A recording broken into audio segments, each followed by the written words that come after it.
I'm Dawn Bessarab. I'm based in Perth. I'm a Bard Injabandi woman. My people come from Adiulan or Yankunytjatjara in the Dampier Peninsula. Well, I think language is the crux of everything, because language helps to construct the way that you think and the way that you see the world. And the fact that if you start to use Aboriginal words and you think in Aboriginal concepts, it's a completely different worldview to the way in which English constructs the world. Well, my dad has passed on now, but some of the old people have told me that my father spoke High Bard, and that when he spoke Bard, it was like listening to music, because he was such a beautiful speaker of Bard. And I thought, my goodness, I never heard my father speak Bard. Why was that? And then I realised one of the reasons was because he was scared to teach it to us because he wasn't allowed to. But also, when you actually look at English was becoming the dominant language, perhaps some of our old people thought, well, you know, English is the language. How can you speak Bard when you're speaking in an English environment? So, yeah, you know, I'm sad about that, because I think, wow, I lost that opportunity to learn from a master. Ngayo Nilual Pidiu, Ngayo Rubibi Wamba, Yarra Wamba from Rubibi. My name is Pidiu. I'm a Yarra man. I'm from Broome.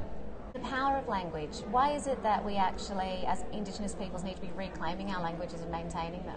Well, I think the language is not just about speaking. Obviously, language is about interpretation of a worldview.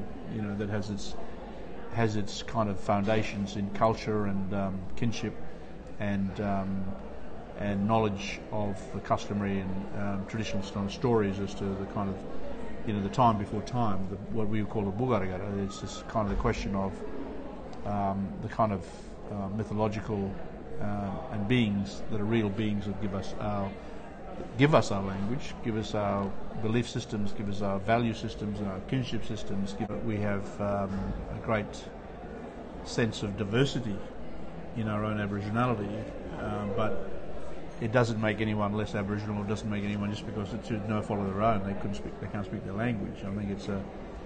I think what is important to be proud of is the fact that the resilience and the kind of continuing renaissance by young people wanting to understand and know better. I think. Aloha mai kako o wau o ku hina kui kahakai kahakalau. Greetings, my name is Ku Hina Kui Kahakai Kahakalau. It's the International Year of Indigenous Languages. What does language mean to you? You're from Hawaii. Yes. You've had a history of language being lost and taken. What does it mean to you? To me, it means really being a native person, being connected to my land, being connected to my ancestors, and then also being connected to the future.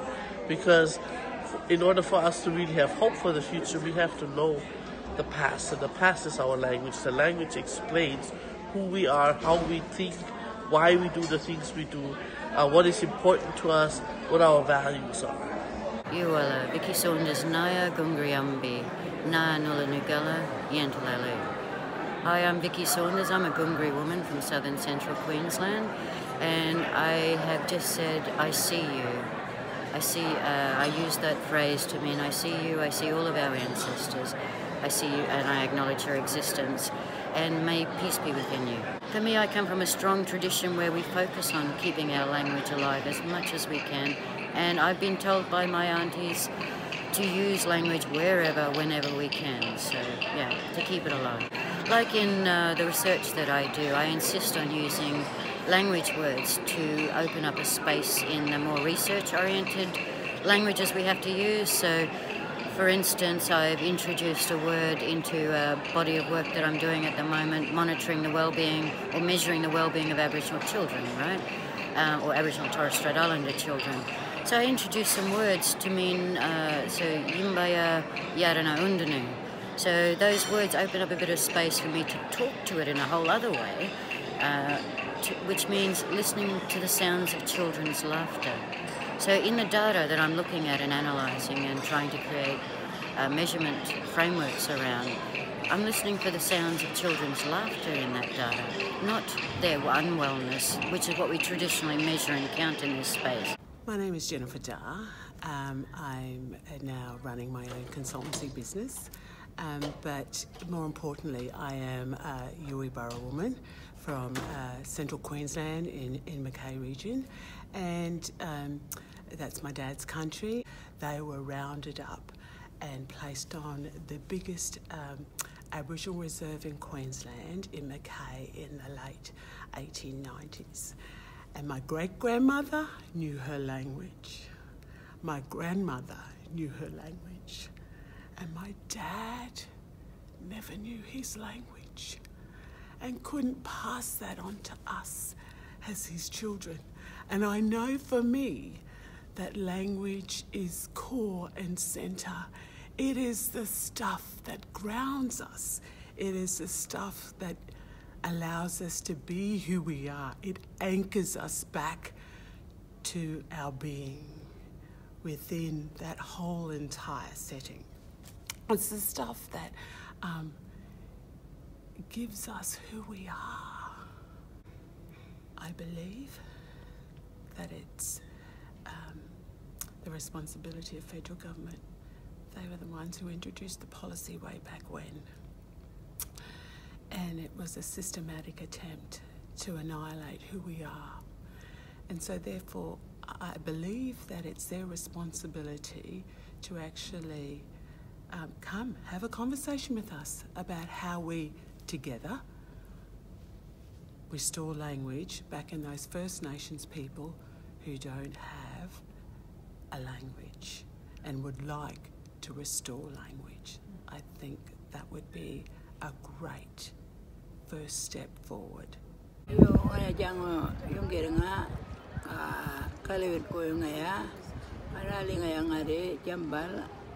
Amal guman ngaya general conference nga marimi wakoro health ka well-being oro ka nalpen ngaro chamar kule na mayaka ka napa kunga unyala langumi wo mana perego chamar kule o ka polonawon Manang duman ya ka yuka nalpianan ngaro yuto yul mo jamar kule ka napajango across Australia ka nguna para yul ngo ngare rally jambal conference Lowitja conference. I've just introduced myself.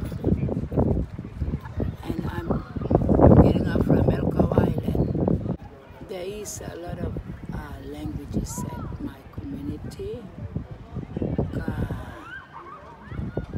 We have to teach our children to be able to stand in that and make themselves strong. Yes, I'm Isabelle Adams, and with my colleague here, Amara, I share the role of coordinator of the Kononga Aboriginal Research Development Unit. That's located in the Telethon Kids Institute in Perth, WA. I think language and culture are important aspects of Aboriginal persons' well-being and health, holistic health.